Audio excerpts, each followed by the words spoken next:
All right, we are, no, it says setting up. It says streaming, but it's, see, now I don't know if we're just wasting time or if it's actually Nope. going live. You're live because I just got a notification. Okay, here we go. All right, welcome. Today we are here and we decided, we should probably take a step back and talk about why we do what we do. Have you ever wondered what made you become a health coach? Why do you want to do this? So let's start. I'm going to be the interviewer and then Renee can be the interviewer. So Renee, yes. Welcome to the live show.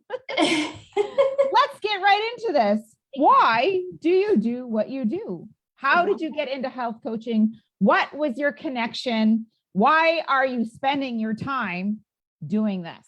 Oh, okay.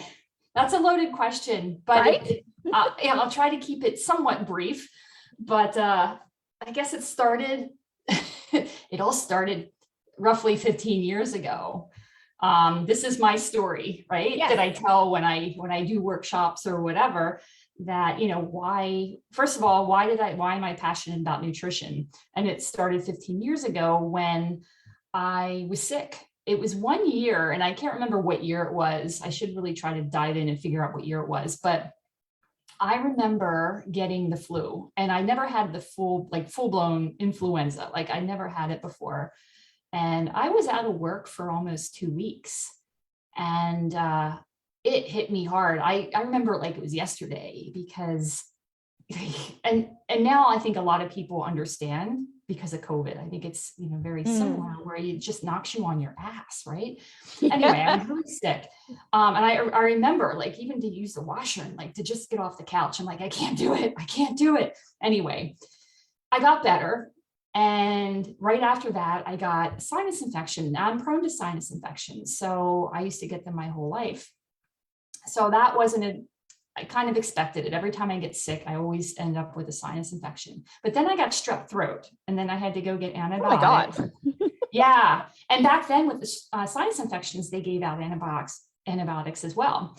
So I got strep throat, had to go on penicillin, got better, and then got another sinus infection, went back. And this was like within a span of a year, I would say.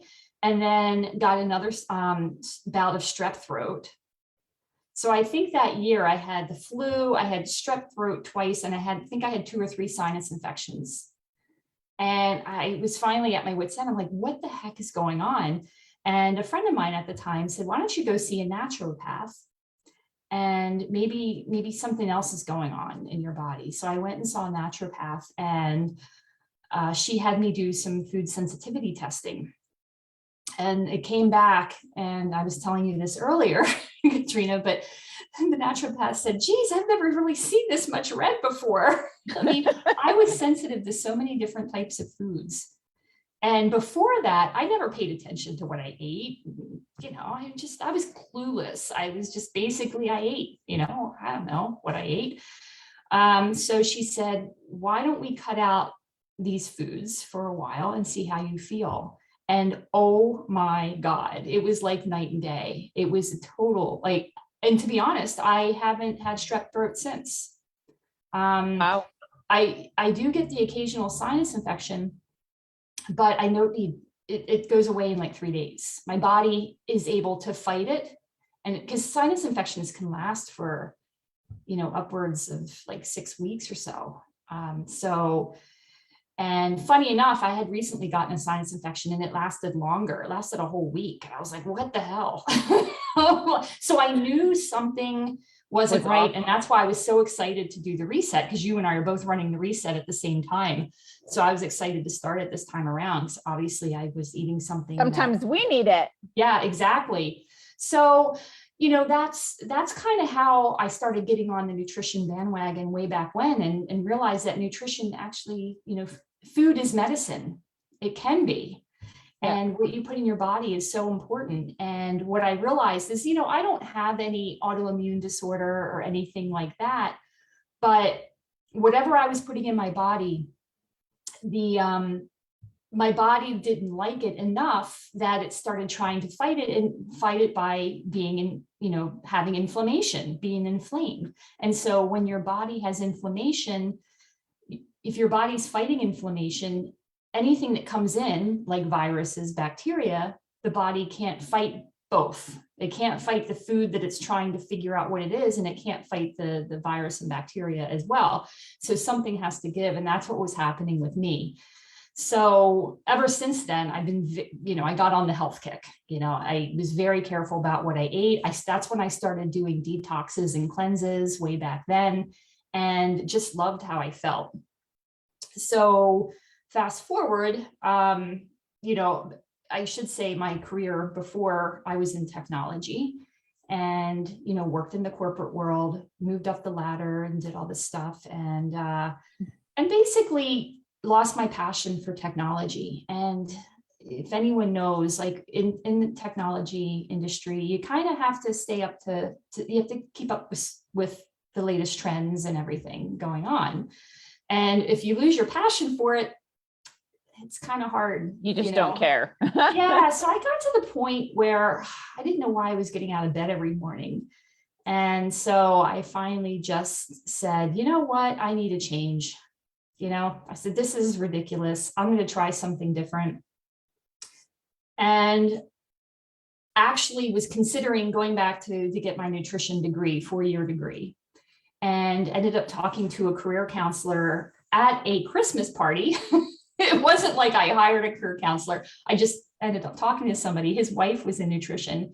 And he said, Renee, you don't have to go back and get a 4-year degree unless that's what you want to do.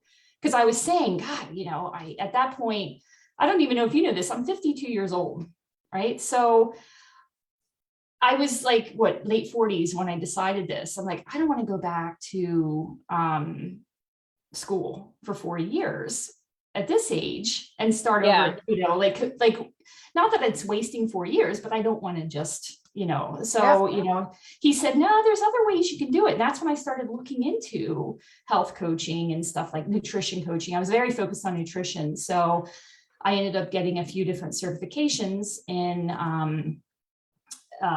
nutrition. So I started out with precision nutrition was the first one I did, which is, I think I started out in Toronto here, and then did functional nutrition. So with the Functional Nutrition Alliance. And that's how I found out about HCI, which, Katrina and I both went to, and that's where I got the health and life coaching. Because when I saw, health and life coach, I'm like, I don't want to do life coaching. I don't want that. I want nutrition. But then I realized how important life coaching skills are when you're trying to teach somebody about nutrition. So I was very grateful that I did that course as well, because it gave me the skills to help people change their relationship with food. It's one thing to say, yes, this is what you should and shouldn't eat, and we can figure out for your unique body, but it's another thing to change somebody's mindset. So I was very grateful that I found that, course as well. And so also did the Nutritious Life certification as well. So, and then went to Stanford as well and did a nutrition science. So I have a bunch of different very degrees. Cool. Yeah, I just stopped working full time, like just quit and went back to school full time and did all of these. Like it took me a year to get through all of them. And then I just started. I'm like, all right, let's do it. So I, go for broke. So this month will be 2 years for me that I hung my sign. Not that when I started, I think it was a year prior. So, probably 3.5 years ago, I started this journey, but I officially opened up for business 2 years ago. So that's how I got here, and I haven't looked back.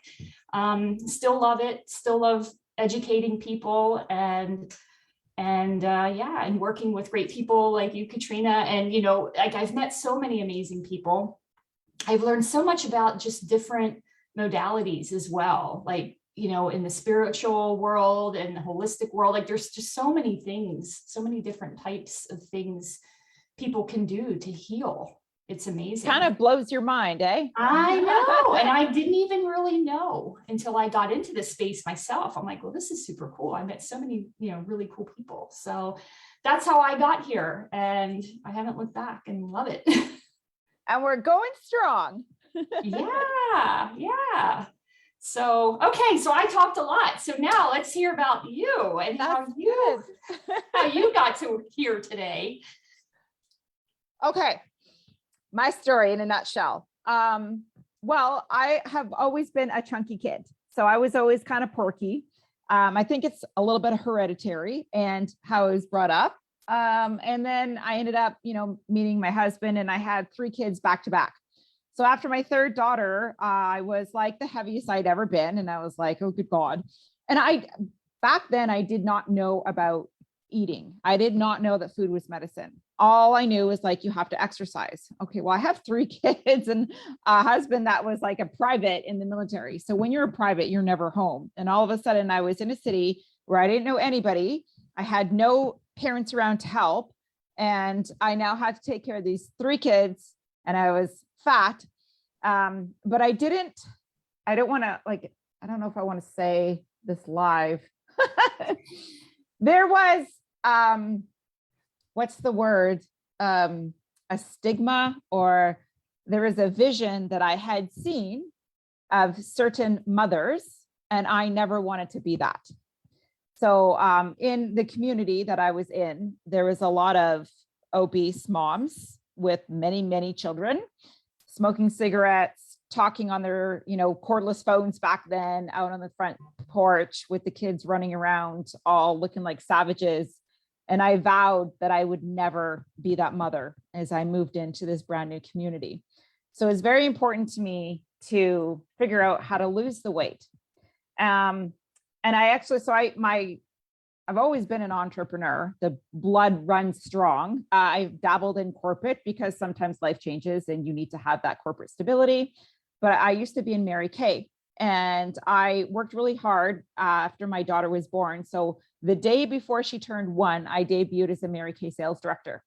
And when you're a director, you get to go to seminar and you get to be recognized on stage. And I was so proud of this. And so I got on stage, and they have those great big, the big TVs. And so as I was walking across the stage, I could see my face. And you know what was reflecting back to me in my eyes was the mirror image of Miss Piggy. So I had curly, frizzy hair, a really fat face, a big nose, and of course my big lips. And I was just like, absolutely horrified. And I was like in my pivotal moment of pride. I'm a director, and here I am walking across the stage, absolutely horrified that all I see is Miss Piggy. And to me, that wasn't a symbol of strength and a gorgeous, owning it kind of woman. I was not impressed. So that day, as soon as I got back, it was a 3-day seminar. And as soon as I got home, I went to LA weight loss.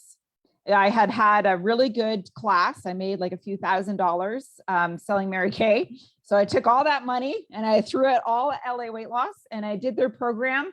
And it went from, I think it was a size 14 to a size 3. I dropped a fuck ton of weight. I lost a lot of weight. I basically starved myself. Their method was very low calorie. I told them, look, I do not have the money or the time or a babysitter to exercise. So this all has to be with food. So teach me your ways. And I followed them to a T because I wanted to lose the weight so bad. And I did. I dropped down to a size 3. I was 130 pounds, on my frame. I'm only 5'3", and I think I started 165. So I did a big drop. And honestly, I'm probably sitting at a 6 or an 8 right now, depending on where I'm, where you're shopping. So, and I've been able to maintain that for the last 10 years, but the initial drop, I can't maintain that. That was a little too skinny for me. And I wasn't eating enough.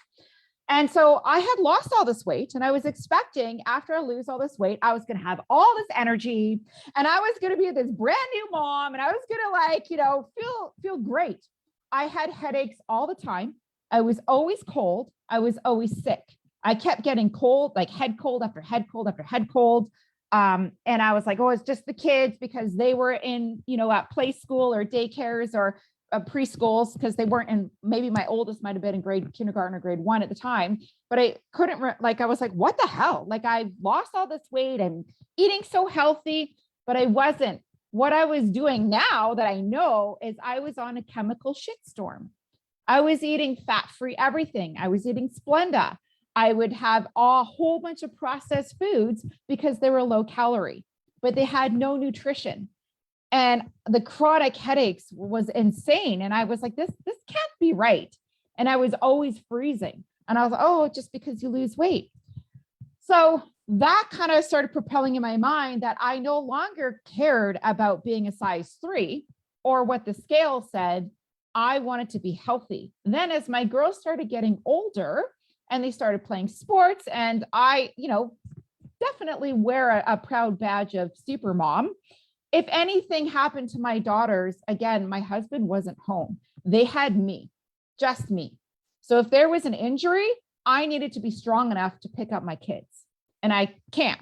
And I always threaten them that I'll still throw you over my shoulder. But it happened. It actually, my daughter was like, I don't know, 5 or 6, and she was playing soccer and she wiped out, and she was, on the field crying, and I booked it, picked her up, carried her off to the side, checked her all out. And another mom came up to me and she was like, oh my God. She was like, how did you do that? I was like, well, number 1, adrenaline. And number 2, I was exercising by then, because I started to put 2 and 2 together that maybe, exercising will help me more than just starving myself, because I was like, I can't keep eating nothing. And so my first modality though was Reiki. And I'm not going to get into the whole story. I've shared that on other podcasts, but I started out with Reiki coming to me. I didn't seek it out. It came to me. I didn't believe in it whatsoever. But once the Reiki, it was like lightning hitting me with Reiki, and God, if you will, or the universe being like, this is what you're supposed to do, kid. Okay. The sign was there. So after I started really and I threw all of myself into Reiki. And then I started, once you start learning Reiki and energy and how it can actually change what's happening inside your body. And then I added on reflexology, and reflexology, I can make your body relax just by touching your feet. I can help your digestive system. I can help your lymphatic system. I can help your circulatory system just by touching your feet. What is this voodoo? So then I researched the human body. And then I was like, I took a life coaching course over 10 years ago. But it wasn't to the degree of HCI, the school that we met at.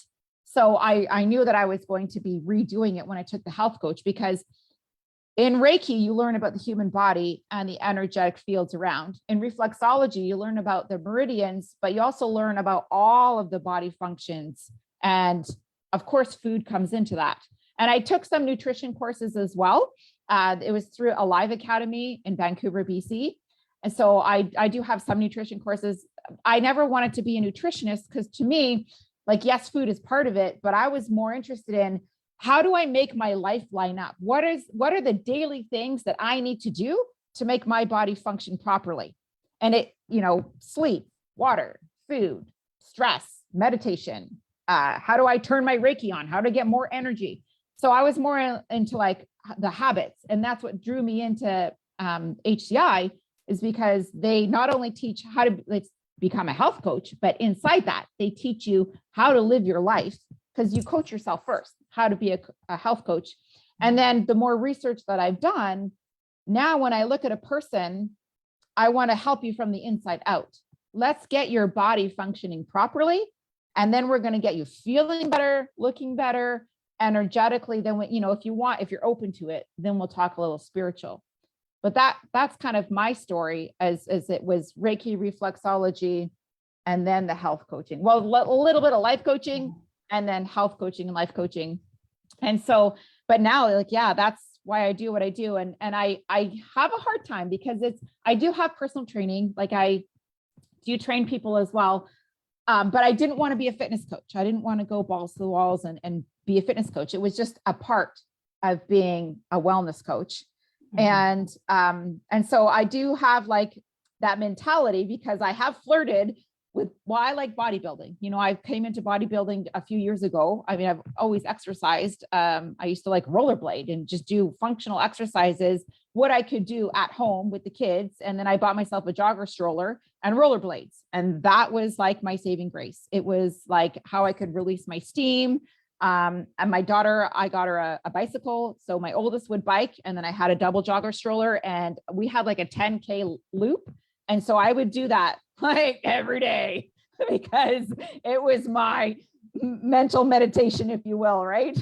So my release, but yeah, I would do that all the time. And the rollerblades were cool. So then I started learning more like, hey, you can eat more food if you lift weights, and it helps with your muscles and it helps with your bones. And so then I totally got into the whole bodybuilding.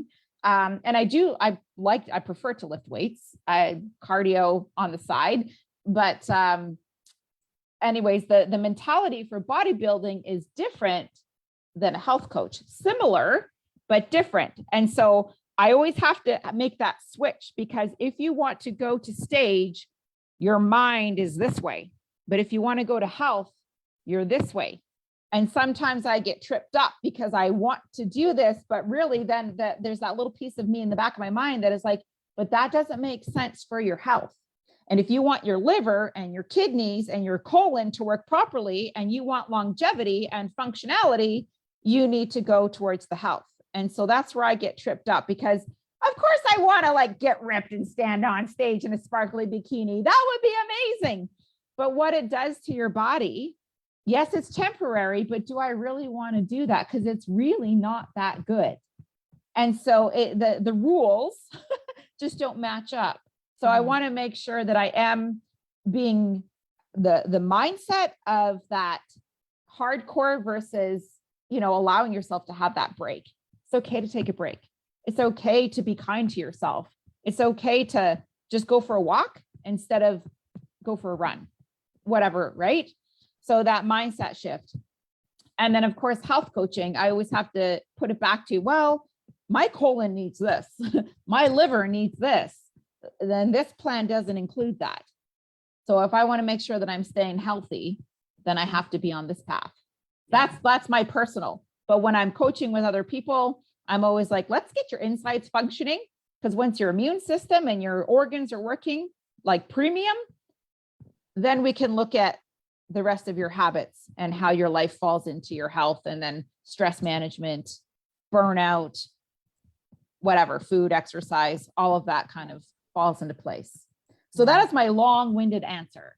That's awesome. We have some people that said hello. I don't know if you're looking at your Oh, Facebook. no, I'm not paying attention to that at all. Hello. Deanna, Catherine, Debbie, they all said hi. Oh, hi, ladies. Thank you for being here. That's just going off on a tangent as usual. No, that's exactly what we were planning to do here, right? Is kind of talk about your story. Yeah, it's interesting. And there's so many things. I know what you're saying about the fitness coaching, because I had toyed with the idea of getting my certification, not ever wanting to do fitness coaching, but I like the idea of learning all of that, because you have to learn so much about the body. Yes. And every part teaches you just something different. Like reflexology teaches you about anatomy, but of course, fitness training teaches you about anatomy, and nutrition teaches you about anatomy, but you're learning all the different highlights of the anatomy of the body. And I love the way the body functions. And that's the other thing. I don't do blood, so I could never be a doctor, but I'm so, what's the word? Fired up, passionate about the way that the body functions, and that food is medicine. You can heal yourself. You can do and even if we're all going to die, but you can also make, if you're chronically ill, you can make the last little bit better by changing certain things you do. Mm-hmm. That's funny. You wouldn't want to be a doctor. I actually toyed with the idea of going into pre-med I was either technology or pre-med. Oh, wow. And I looked at the bill. I also a US citizen. So I am from, You imposter. it's really expensive to go into medicine. I mean, yes, you probably get it back in the end, but I decided, no, I think I'll do the technology. But looking back, it's like I kind of veered off, and did a now I'm sidestep. yeah. And so when I took the full body systems course, I loved it because again, they teach you everything. You get the book on it, on all these systems in your body. I'm like, this is so cool. Even though I didn't do the medicine route, it doesn't mean that I still I'm not fascinated by it, Yeah, it's still there. Yeah. I've flirted with becoming a naturopathic doctor all the time, but it's intense. It's a lot of education. And, it's almost like, do you want a career or do you want kids? I don't know. I don't know how to do both. I just can't. So not in this lifetime. Yeah. I have many different lives and different lifetimes of what I will do and what I'll be. So, well, if you think about it too, because when I decided to make this pivot, I'm like, oh, I'm getting, so old. I'm almost 50 at that point. But then it's like, you still have half your life left, really, if you think about it. Yes. Like, I don't know. I catch myself. I always joke that I'm old, and I shouldn't even joke about being old because it's still a mindset thing, but it's a big joke, but it's true. It's like, in your 50s, it's midlife for a reason. It's like, but how do you know? How do you know when you're in your 30s? Like in my 30s, I was mom. I was like a career. I don't have time for that right now. I mean, well, and that was a surprise. Oh, let's just have 3 kids back to back because that made sense. So you roll with the punches because you're married. And now I have these 3 beautiful girls that I'm raising. But that's the beauty of it. They grow up, they leave, and then you have your whole life ahead of you still. And then they come back and support you when you're old. And that's what everyone says, right? I'll tell you what, though, it's a little bit of karma, past life karma, because I have been a healer in many, many different lives, many, many past lives. And my most recent life, I left my wife and my child because I wanted to pursue the healing arts, which I get. Like I understand that part of me. And I've been a nun, and I've worked in many different, what are they called? Monasteries? Where do nuns live? Convent. Yes. So I've been a nun, and I've always a healer, like a nurse, and tended to the sick. I got to do that. I got to do past life regression. I've always wanted to. Well, I didn't even mention that I do hypnotherapy, and that's a recent addition, which I'm super excited about. But I'm looking forward to meeting other people that do that kind of stuff, because it's super cool when you build your tribe that way too. But this is why I've been blessed with these 3 beautiful girls that I love more than life itself, is because I was such a dick in my past lives, and I didn't want to be with them. I just was like, I love you, but I love this more. And so I've left my children before. Wow. And I think in a few past lives. So in this lifetime, I do everything I can to keep them tight. And that's probably why I've made the sacrifices that I've made. And I haven't pursued the job and the furthered education. I have some post-secondary education, but just not a lot. And then of course, all my entrepreneurial education. But I think that's why I didn't, I've never had that. I want to be a vet, or I want to be a lawyer. That doesn't exist inside me, but I think that's one of my past lives that I've brought into this life, is because this time, which is going to be my last life, because I tell you, I ain't out coming back to do this again. But this time I'm going to get it right. So I am loving fully. I am experiencing life to all of its pleasures and all of the shit. And I'm going to just learn all of my lessons and get it right, so that when I am done, you can mark it on, I always tell my kids, on my tombstone, you're going to put C on the flip side, because I'll see you when I get there. I sure shit ain't coming back. I'm done. I will not haunt you, and I will not be reincarnated. I'm going to stay over there. So on that tombstone, See you on the flip side. That's awesome. That's what I've decided. Okay, well, that's good. But yes, so, and you're right, like looking at having another half of your life. And I don't know, what's the right decision, like, do you pursue that education? Because I've been flirting with a school in Hawaii for a couple of years now, but it's like $24,000 US. And then I would become a natural doctor, like a naturopathic doctor. But then I'm like, well, what would I do with that? Then what? Yeah. But I'm sure along the journey, you meet people and you learn about new, different things. And there's like, oh God, I mean, come on. I learned Reiki, and now there's so many different holistic modalities, and I was like, I started with Reiki. And then when you learn about all of the different things, like, oh, it just blows your mind, with theta, therapeutic touch, running the bars, things like there's other stuff I haven't even heard of. And people are like, oh, do you know about this? I'm like, no, dude, I went back to Usui Reiki, where it started. Let's just work with that. I know. I never heard I first heard about theta healing just this past year. When somebody suggested I do it for my frozen shoulder, I was like, what is theta? I think I reached out to you. I'm like, what is theta healing? I've never heard of it. Read the book. I can't get there. I've tried. I don't know. I definitely need to look at getting help with that, because I can't seem to get there. You have to go to the 7th plane. I can get to the 5th plane, no problem. Like I operate in the 5th plane all the time when I'm in my Reiki energy. But I don't know how to get to the 7th plane. It doesn't, maybe I'm too much in my head, but I know, I think I could do a little bit more work. Like it's transforming, because the more you do it, the more advanced you get. And wild things happen in that 5th plane, because we're in the 3rd plane, right? Like we're always in our 3rd dimension right now. I actually just started a book. I'm not going to tell you the title of it, but it's a book to help me see if I can get to that next level, because there's definitely some psychic powers there. I just need to tweak them a little bit, just for fun. Yeah. Cool. Anyways, all right. That was the other thing. I also looked at going metaphysical. I really toyed with going metaphysical or health. And I was like, you know what? I really wanted to go health, because again, the love of the human body and being able to heal yourself with Reiki and food.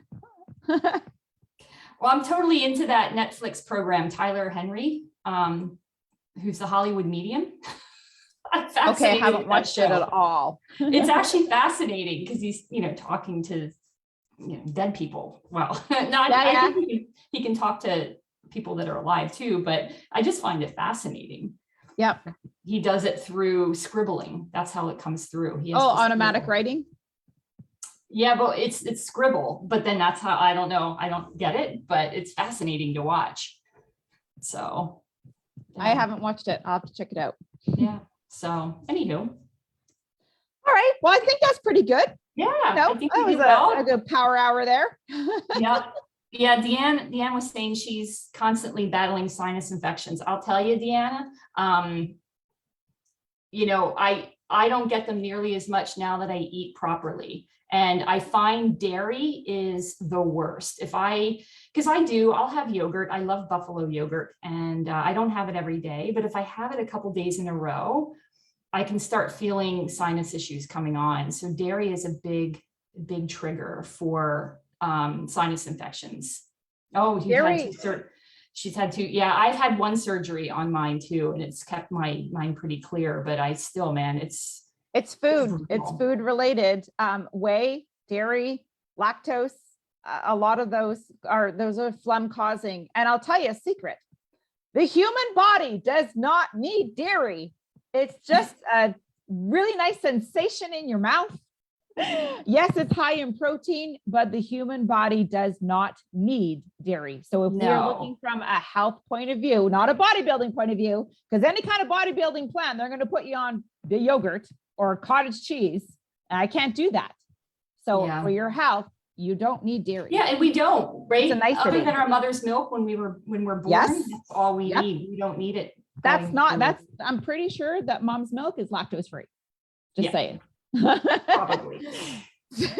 Yeah, So, I never liked dairy from when I was a kid. I think I found a lump in milk once and that turned me off for the ooh, rest of my life. But I, still like the occasional ice cream. But yeah, Deanna's saying that dairy is your number one intolerance. Yeah, it is definitely, yeah, it's a high, well, it is one of the more, for many people, dairy is the culprit. So yeah, it's yeah. And causes a plus lot of I read an harm. article about what is in cow's milk. Like, like it's, you got to think about it. Same as mother's milk. There's there's a lot of stuff in there. Yep, Oh, do you really want to be drinking? yep. That And then you think about it like, yeah, I don't need dairy, but I do like the ice cream sometimes. So a little bit. I love cheese. That's the problem too, is, Soy and soy products are another one that will cause inflammation, I'm especially for intolerant to soy. sinuses. Yeah. Yeah. Yeah. Yeah. It's a big one too. And again, it's not regulated either. Like you have to be careful with soy. My So, daughter had like childhood asthma and she was always sneezing. She still sneezes a lot, but the asthma attacks haven't happened anymore. But so she was always like flummy and sinusy. And she wasn't allowed to have peanut butter at school. So I'd always buy her that wow butter, thinking, oh, I'm doing you good. Well, then I read the ingredients on wow butter and I was like, oh my God, I'm making this worse. So I cut the wow butter out right away and she cleared up. But that's, yeah. And I know when she's having a poor diet, she sneezes and gets sniffly, and she goes, everything is like her sinuses and her throat when she eats too much sugar or too many carbohydrates. yeah. Yeah. Processed food will gum you up like so fast. So it's just knowing those little things and then, being like, okay, I got to do this and cutting it out. And, and sometimes it sucks and you're going to go through some headaches, literally. Yeah. But once you get off of it for a while and you go back, It's it worse. doesn't taste, Yeah, it's worse, but it doesn't taste the same. You don't really have like, I mean, every so often I'm like, I want a Big Mac from McDonald's. And then I grab one and I'm like, oh, why did I eat that? That was like the worst thing ever. I have a client that just went through the cleanse and she loves cheese. And so she was allowed to put dairy back in on the reintroduction week. And she's like, oh my God, Katrina, I've tried every cheese and it all tastes disgusting. So her whole taste buds have done a complete transformation. And food that she used to love now tastes like gummy or yucky or dry or whatever. And she's like, what was I thinking? Yeah. But the more processed food you eat, it actually coats your tongue. Really? So yeah, you get a tongue coating. And so when you do something like the reset, or if you stay off of your processed foods, you'll get a film that you can brush off with your toothbrush. But then when you go back to eating, like if you try, a food that you were eating before, it won't taste the same. So, but it actually coats your tongue. Yes. Yeah. That's why there's tongue scraping. Yes, I do. I have a tongue scraper. I don't use it as much. I really should be using it right now. Right now, while we're cleansing. I know. Anyway, but yeah, sugar's the other thing too. When you cut it out long enough, you go back and you're like, oh, it's too sweet. Like you notice a difference. You don't need anything that sweet anymore. Oh, I used to live on double doubles. Like back when I was losing all of my weight, that was my treat. I would have my breakfast. I'd save it every Saturday morning. I was allowed a double double. And now, oh, good God. Ew. That happened to me overnight with coffee because I've always drank coffee since I was a little girl. My mom let me drink coffee. And but it was always like cream and sugar. And then one day I'm like, it was Tim Hortons, I remember. And it's like, why does Tim Hortons coffee taste so bad? Like, what happened to it? I realized overnight, I just didn't like sugar in my coffee. As soon as I removed the sugar, I still had the cream.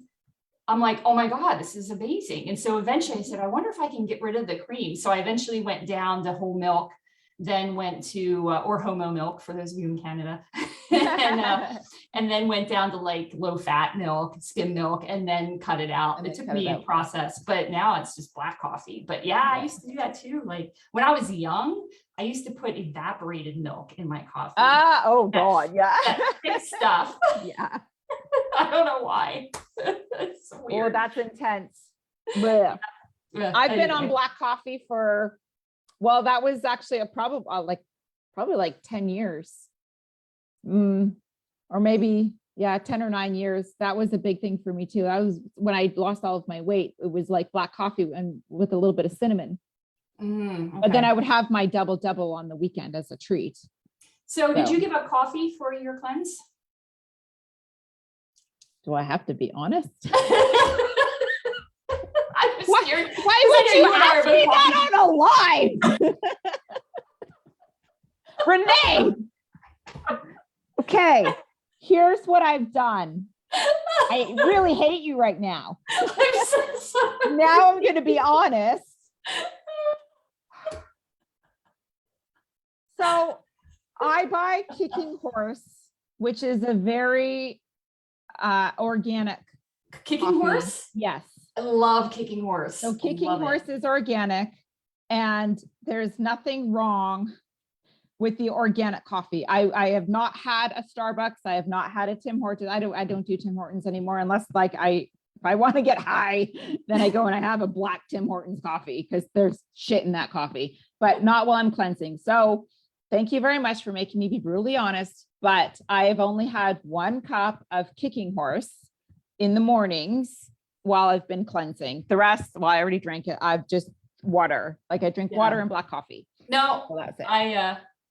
I totally get it. Oh, Catherine's laughing. She said her last coffee was Sunday. That's okay, Katrina. I didn't give up coffee either. I haven't for the last few, but the reason why is I used to drink a lot of coffee. And when I started detoxing, I realized I didn't need coffee or caffeine. So I cut out coffee for many years. I didn't drink it at all. Oh, but then God. I realized I really like coffee. I like the ritual. I like the taste. Tea just doesn't do it for me in the morning. I need that strong black coffee. And so I did decaf for a long time. And then I remember having 1 cup. I have an espresso machine at home. And I remember having a cup of coffee and like with caffeine, I was like, oh my God, I miss this. Yeah. And I just have 1 cup of caffeine a day. So I gave up caffeine for the reset, but I didn't give up coffee. I still have my ritual in the morning. Yeah. So that's all. I just have the 1 coffee in the morning, but the very first time I did the cleanse, I've done it, like I've done no coffee in the last few years. I usually do it for like a week. And the first time I did the cleanse, I did it caffeine free, like no coffee at all. And then one time I was just doing, I had a espresso machine as well. So I would do steamed almond milk with a little bit of cinnamon. So I was doing that instead of coffee. And usually by day 3, I get the headache. I still got the headache this time, but maybe I'm detoxing something else. Because I haven't, honestly, the only carbohydrate I've been eating is sweet potato. So I think maybe I probably have a headache because I'm not eating any other kind of carbs. Yeah. And so I have done it, no caffeine, but you know what? It makes me so angry. Like I get really mad when I don't have my coffee, but I think, like you said, it's the ritual. Mm-hmm. It's my morning. I wake up, the house is sleeping. I just have my animals and I get to sit and quiet and drink my coffee, and tea doesn't do the same thing. It's that robust, like, and I like a dark coffee. I'm not talking like a light frou-frou little, like blonde. Exactly. No. Like I like my coffee hot and dark. My shower is hot and my men hot. I'm very specific. I'm exactly like you. I like very bold coffee. So I love Kicking Horse. I used to drink their decaf because they have a really good decaf. Decaf sucks otherwise. Like you have to get a really good mind. It just doesn't taste the same. I'm sorry. It just doesn't. So I like their half ass or whatever they call it. I have like a grizzly bear claw or like a horse 454 or something. I don't know. Oh yeah, that's dark stuff. Yeah, I don't have a regular coffee machine anymore, so I can't make regular coffee, but I have a bag of that stuff. It's so rich. Yeah. Thanks for calling me out. I appreciate it. I'm sorry. I didn't even think about that, but you know what? It's good to be honest. You just forced me to be honest. One of my clients said the same thing. She's like, I tried I'm doing one a day only. I'm like, that's awesome that you went down. It doesn't matter. It's like, especially with coffee, because it's hard if you to just kick it, Yeah. because you get severe withdrawal if you're so used Well, to it. And it's not and healthy to just kick I it out like cold don't turkey want either. to quit it. Like coffee is my morning ritual and I don't Yeah. not want to do it. So I'm going to drink coffee and I know that I'm not going to have a reaction from it. And I exactly. prefer the kicking horse. So, I usually I go to Starbucks at least once a week with the kids or whatever, but I haven't had a Starbucks coffee. I've just been having kicking horse. So I figure that's my compromise. Yeah. It's good. And that's okay. But yeah. We're Thanks for human. approving. We're human, Katrina. We don't have to. What? We're superstars. We do everything right. Oh my God. Not at all. Okay. I tell you, my husband doesn't want me to be drinking. He's like, we're not going to drink until August because he wants me to do 3 months sober. Good luck with that. Right? Yeah, I know. That's always the big thing for me is the wine. I like my wine. And I think, again, it's more of a ritual thing because I don't live with my partner. So we see each other every other week because we've got our kids every other week. So when we get together, it's like vacation. So it's like, it's open wine, it's dinner. Relax. It's like, now we're doing the reset together. So it's like, okay, no wine, but. Yeah, I'm fine to do it for the reset. I'm good. I can go 2 weeks, no wine, but on that third week.